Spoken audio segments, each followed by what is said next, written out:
All right, back for another beer review, and today I'll be reviewing yet another beer from the Victory Brewing Company, and they're out of Downingtown, Pennsylvania, and this is their Pretzel Bier Toasted Ale.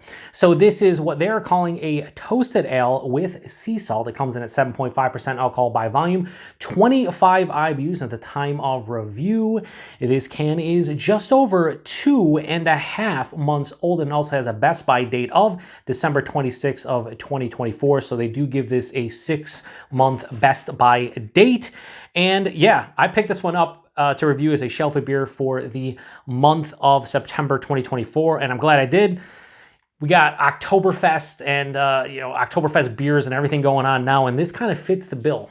They call it a toasted ale with sea salt, but they're kind of going for like a pretzel beer. That's what they're going for. So I'm assuming the malt character is going to have more of like a pretzel-like characteristic to it. They add the sea salt, and it's like instead of drinking a beer with like a nice pretzel at a brewery, you can just drink this and everything will be good. So anyway, we're gonna crack it open, get in the glass.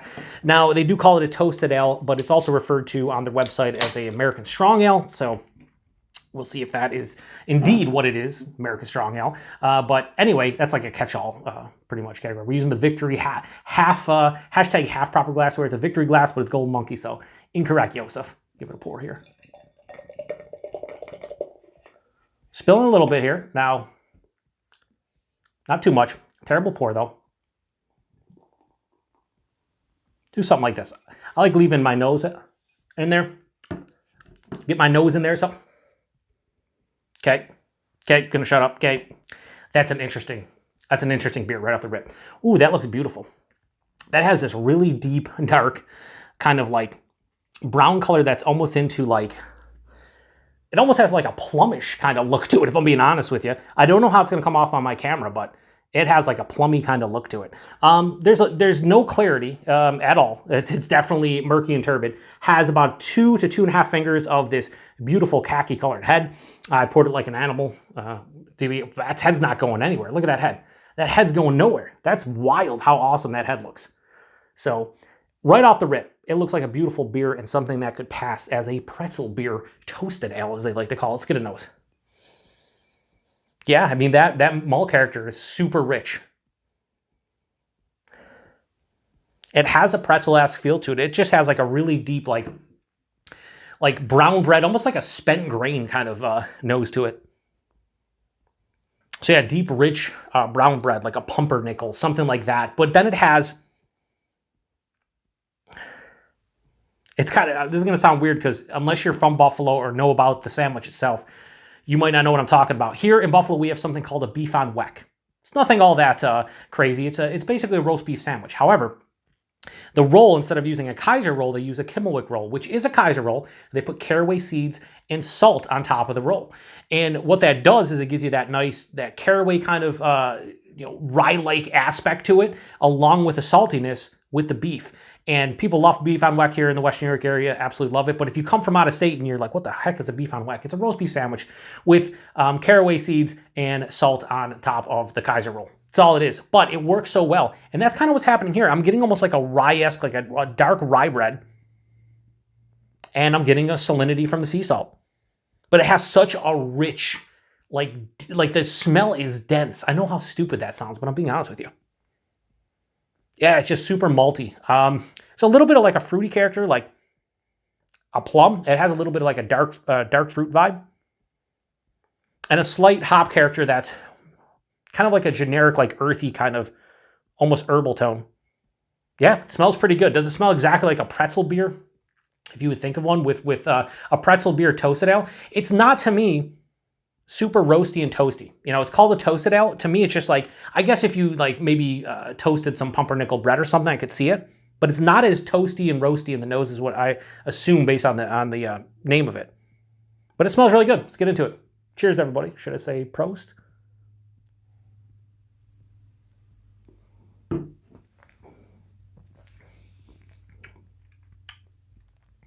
That is a fun beer. It's a really fun beer. The thing is, if you were to strip away this beer, like the name of it, the whole spiel they have on the back, which I haven't read, but I'm sure it talks about a bunch of different stuff. At its heart, this definitely tastes like a catch-all American strong ale. with some sea salt in here. That's kind of what it tastes like. I ain't mad at it.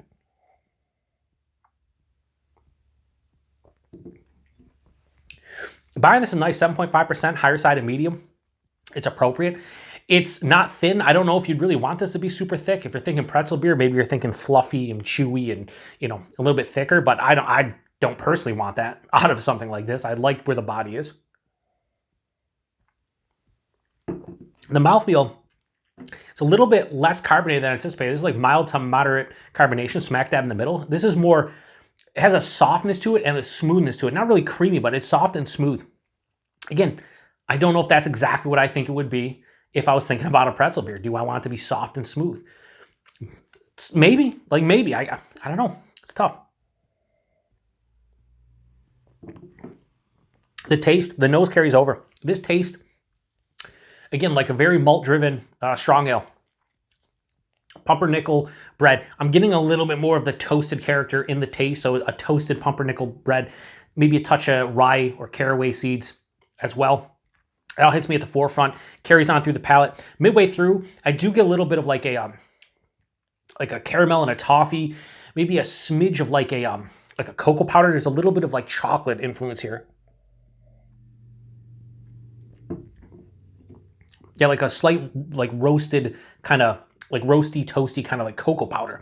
Kind of strange and weird and different, but also highly enjoyable.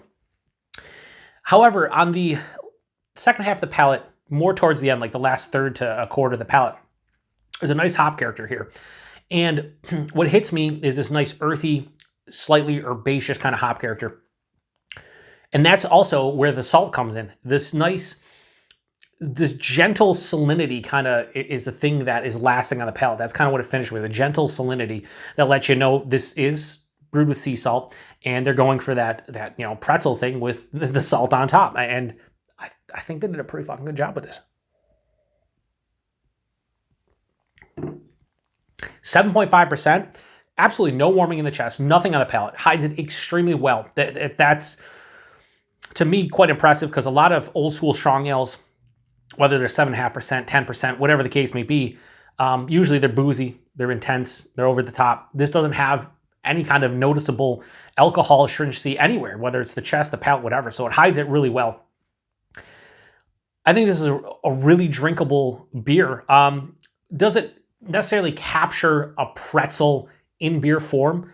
Not exactly, but there is nuances, there's hints of it, there's subtleties, and I think it works. I think this works as a beer as a whole. Like I said earlier on, if you just strip the packaging away, the name, everything, you know, the ingredients, whatever, and just sit here and taste this beer, I think you'd be like, oh, this is a nice beer. What is it?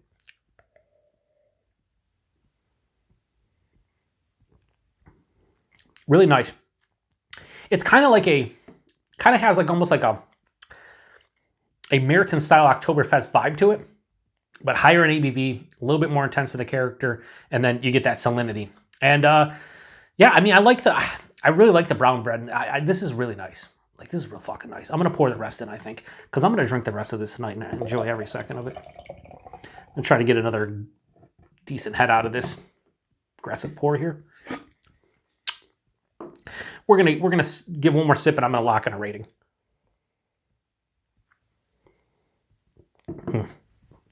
This is really nice. I like this a lot. Again, I bought this beer because it just sounds like a fun beer. I will say, I don't think it necessarily nails what I think a pretzel beer would be, but it's not that far off. And I think just the beer as a whole is pretty fucking good. So I'm going to give Victory's Pretzel Bier Toasted Ale a low 4.25. I'm going to go 4.2. Really nice stuff here. Oh yeah, also I forgot to mention, this is a part of their small batch series. But definitely says on the back here, small batch series. So this is a part of their small batch series. So we'll read their little spiel here momentarily. It says, Here at Victory Brewing Company, we love putting creative twists on traditional beer styles. Speaking of twists, our newest release, I see what they did there with the twist. Pretzel Bier delivers notes of warm, freshly baked pretzels with a toasted, slightly sweet finish. Using natural sea salt and a robust caramel malt, the 7.5% toasted ale takes all that special about a traditional strong ale and cranks it up a notch. I would say yes, that's kind of what it is. I would disagree with it, freshly baked pretzels. It's not really for me, but it does have a toasty kind of quality to it. It's not that sweet. It's a slightly sweet finish. I'm getting more of like a bit. I'm weird with that. Like, I feel like my palate is completely broken. Like, a lot of people will say like they get bitterness up front, sweetness on the back. I usually get sweetness up front, bitterness on the back, but whatever the case may be, it does have a slightly sweet kind of characteristic to it as a whole. And I like that like salinity, that sea salt salinity on the finish. It really works well. So anyway, price point availability. I want to say I picked this up in the Wegmans Mix 6-pack. However, I believe 4 packs of this were $14 to $16, somewhere in that realm. So like $13.99 to $15.99. Less than $4 a can, I would pick this up for sure. Anything over $4 a can, I'd probably hesitate. But I think for, $13.99 to $15.99 for a 4-pack, I don't think it's bad. It's a 16 fluid ounce can. You get a 4-pack. Less than $4 a can, I'd be okay with it. Availability, I have no idea. It's Victory. If you see Victory stuff, this is one of their fall seasonals, I believe. And I've seen it at a couple different places outside of Wegmans, but have I?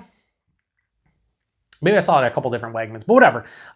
If you can get Victory stuff and you're in the Northeast, I say Mid-Atlantic, New England region, wherever Victory gets distro, you probably should see this one. Doesn't mean you're going to. I'm sure they have a beer finder on the website, so go check it out if you're interested in this one. And I would say seek this one out if you're curious about the fact that it's a pretzel beer, or you like strong ales, or you like Victory as a whole. I think you can't go wrong with at least giving this one a go, especially if you can buy a single. So, like I said, 7.5% hides it extremely well. It's just a really tasty beer. I'll say it for the third time, strip everything away. I think it's a good beer. So if you've had this one before, or you think this one sounds interesting, or you want to talk about it, throw a comment in the comment section, and we'll have a good back and forth about it and figure out if they'll ever release this one again. I hope it's a hit, and I hope they bring it back every year and more people can try it. Anyway, I'm going to shut this one down. Appreciate everybody stopping by for another beer review here on the Beer Patrol. One more shelfie beer review for this month, and then we're done, and we'll be bringing them back in November, as in October. We got the 10 Days of Pumpkin at the end of October, so no shelfie beer reviews in October.